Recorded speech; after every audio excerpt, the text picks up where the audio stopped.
ሰላም ጤና ይስጥልኝ። እንደምን ቆያችሁ? ጊዜያችሁ መልካም ጥሩ እንደነበር ተስፋ አደርጋለሁ። የዛሬ ርዕሰ ጉዳይ የሚሆነው የ1997 እና የ2005 የኮንዶሚኒየም ቤት ቆጣቢዎችን በተመለከተ ይሆናል። በዚህም የአዲስ አበባ ቤቶች ኮርፖሬሽን እያስገነባ ካላቸው ቤቶች ውስጥ በዕጣ እነዚህን አካላት አካታለሁ የሚል መረጃ አውጥቷል።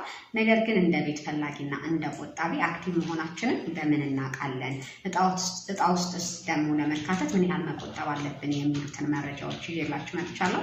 ከዛ ፊት ግን የዩቲዩብ ቻናሌን ላይክ፣ ኮሜንት፣ ሰብስክራይብ በማድረግ ቤተሰብ ትሆኑ ዘንድ ጋብዛለሁ። ይህንም ስለምታደርጉ ክብረት ይስጥልኝ። እንግዲህ ኦልሞስት ከ13 ዓመት በላይ በቁጠባ ላይ ያላችሁ የቤት ፈላጊዎች አላችሁ። ነገር ግን አክቲቭ መሆናችንን ወይንም ደግሞ ሲስተም ላይ መኖራችንና አለመኖራችንን በምን ማረጋገጥ አለብን የሚለው የመጀመሪያው ነገር ምንድነው?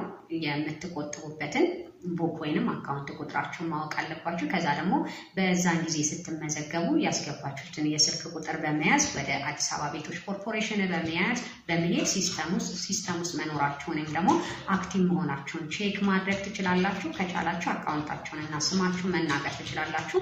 በዛ ማድረግ ግን ካልቻላችሁ በሰዓቱ ስትመዘገቡ ወይንም ካርዷ ላይ ያለች የስልክ ቁጥር አለች። ያችን ቁጥር ስትሰጧቸው ሲስተሙ ላይ መኖራችሁን እና አለመኖራችሁን ሊያረጋግጡላችሁ ይችላሉ ማለት ነው። ስለዚህ በዚህ ዕጣ ውስጥ እካተታለሁ አልካተታለሁ የሚለውን ነገር መጀመሪያ አክቲቭሊ እየቆጠባችሁ ነው ወይም ደግሞ ሲስተም ውስጥ ተካታችኋል የሚለውን ማረጋገጥ ይኖርባችኋል። ይህም በዚህ መልኩ ማረጋገጥ ትችላላችሁ።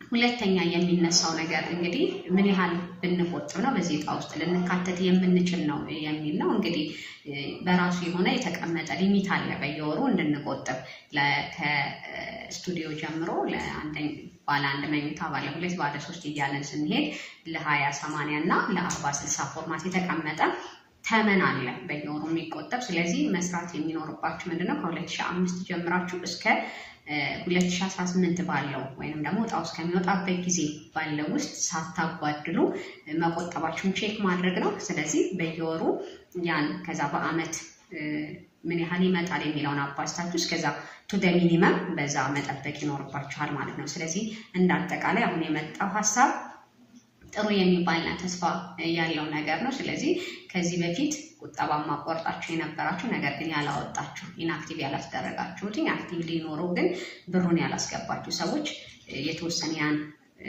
መሰረት በማድረግ ወይንም ደግሞ ከ2005 ጀምሮ አሊያም ከ1997 ጀምሮ እስከዚህ ምን ያህል ይጠበቅብኛል የሚለውን አትሊስት ሚኒመም ሪኳየርመንቱን ማሟላት ይጠበቅባቸዋል ማለት ነው።